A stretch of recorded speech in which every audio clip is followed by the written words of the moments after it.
这个女人正在洗澡，但她却不敢脱衣服，因为在这所监狱内，男女囚犯共处一室，就连洗澡也都只有一间澡堂。这部电影编剧简直太嚣张，非要给我们点颜色看看。本以为这里的囚犯会幸福死，可迎接他们的却是残忍的折磨。这天，监狱新来一位漂亮女囚，淑芬。看手见她长在自己审美上，便对淑芬起了歪心思。他用皮鞭让女人跪在自己面前，随后缓缓拉下拉链。这时，一名叫大山的犯人挺身而出，就这样打断了付费内容。被破坏好事的看守随即便将大山关进铁笼内，双手举着2.5吨重的石块，只要稍不留神就会被砸成肉泥。经过2年半太阳的烘晒，大山已经被折磨得不成人样。淑芬见状，赶忙将他扶到床上，并对他早上的出手相助表示感谢。然而，对于越狱逃跑的人，狱警们的惩罚更加残忍。他们将装满汽油的气球绑在犯人身上，随后狱警们肆意的踢球。男人要尽量不让汽油洒出来，可旁边的狱警展开车轮战，男人被踢得不停踉跄。没过多久，狱警们觉得无趣后，便拿出火机将洒在地上的汽油点燃。随着塑料球的爆炸，男人也得到了解放。晚上所有人都睡着后，淑芬才赶去到浴室洗澡，大山则在门口放哨。这时几名狱警走了进来，还没等大山发出动静，就被警棍堵住了嘴巴。猥琐的狱警走进浴室，正准备和淑芬探讨人类起源，却被淑芬一招猴子偷桃，差点将下半辈子的幸福搭进去。淑芬刚跑出浴室，却和光头撞了个满怀。好在几人只是戏耍一下便走开了。女囚正在洗澡，突然狱警闯了进去，吓得女囚花容失色，她挣脱不开，只能假意顺从。等狱警放下防备时，一招猴子摘桃化解危机，结果刚出浴室，却又一头扎入光头怀中，急得大山只能在一旁无能狂怒。本以为这次淑芬清白不保，可没想到光头竟然没干付费内容里面的事情，直接叫上众人离开。此时的淑芬被吓得瘫倒在地，大山急忙上前安慰。也就在此时，他暗下决心要带淑芬逃离这人间炼狱。次日，正在晒太阳，胖子对着囚犯就是一枪。监狱长看到眼前这一幕，心中瞬间有了想法，他让狱警将大山几人带到办公室，并一人给了张身份证。懵逼的大山依旧懵逼，还不清楚怎么是时，便被带了出去。随着狱警的一顿乱扫，众人撒丫就跑。就在他们认为以后能高枕无忧时，一场针对几人的猎杀也正式开始了。囚犯不仅没有自保武器，而且还要躲避半兽人的追杀。然而黄毛刚跑到山上，就和半兽人撞个正着，眼瞅着自己就要凉。黄毛一咬牙，直接趴在地上，成功躲过铲车的碾压，却没逃过半兽人的殴打。黄毛为自保，直接一刀插在半兽人腿上，不料对方护甲太厚实，直接把他掀翻在地，随后将其举到半空，咔嚓一下，黄毛足。与此同时，大山正拼命朝河流下方跑去，浑然不知远处的监狱长已经将他锁定。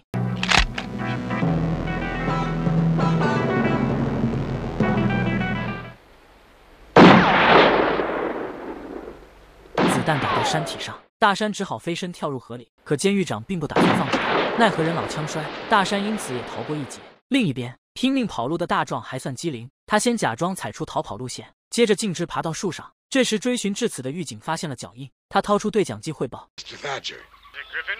it looks like I'm over. After him. Get him out in the open for me. Oh! Help, Mr. Thatcher, he got me! Oh, Christ almighty! Oh, no! You bastard! 就在大壮获取武器休息时，金发妹找了过来。他看大壮有枪支弹药，便想与其一起同行，却不料大壮是个直男。 If you believe that, you'll believe anything. What are you gonna do? Bullshit. Please take me with you. Don't leave me here. Good luck. 随后大壮来到麦田中，本想安静的做个老六，却没想到被监狱长和贵妇包围。此刻的他腹背受敌，前有监狱长的狙击枪，后有贵妇的爆炸烈弩。就在大壮与监狱长对射时，贵妇却骑马悄悄绕后，对着大壮就是一顿乱射，每一箭都射在不致命的位置。只有这样，才能让贵妇体验到猎杀的快乐。大壮挣扎着爬出草丛，却被监狱长开的螳螂车直接从身上碾压过去。画面一转，拼命逃窜的金发姐在发现后面没有追兵时，便放松警惕，去到河中洗澡。凹凸有致的金发美女正在洗澡，清凉的湖水让她忘却烦恼。正当她玩水玩得忘乎所以时，绑一刷的穿云箭朝她飞去，吓得金发姐差点拉一裤兜。惊慌失措下，她爬到岸上寻找掩体。这时贵妇邪魅一笑，拿着烈弩又是一箭，还好旁边有个树洞，不然她就要提前半小时杀青了。金发姐深知这样下去不行，于是她趁贵妇装箭的空档，迈开身在导演肩上的双腿，撒丫就跑。而身后的贵妇还时不时放上一箭，以此来消耗对方体力，直到金发姐无路可逃，贵妇这才缓缓走来，拿着弩箭放在金发姐胸前。就这样，带资进组的金发姐彻底杀青。另一边，正在逃命的大山途中遭到半兽人截胡，他将大山抱到枯树旁，死死掐着对方上疤。就在狱警开着铲车准备将他干掉时，大山直接掰断树杈，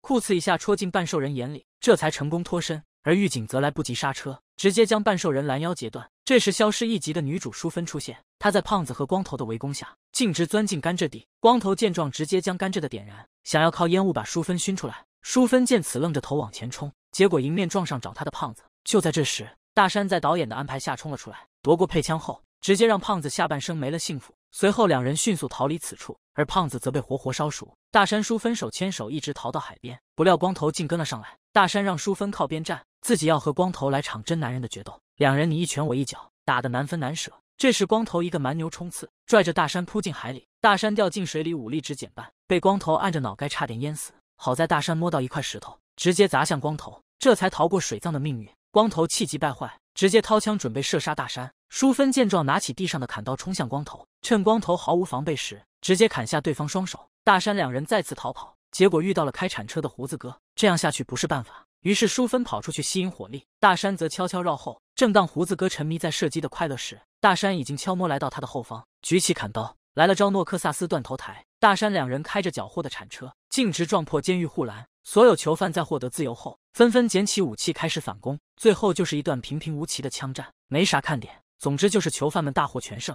淑芬和大山则过上了幸福的小日子。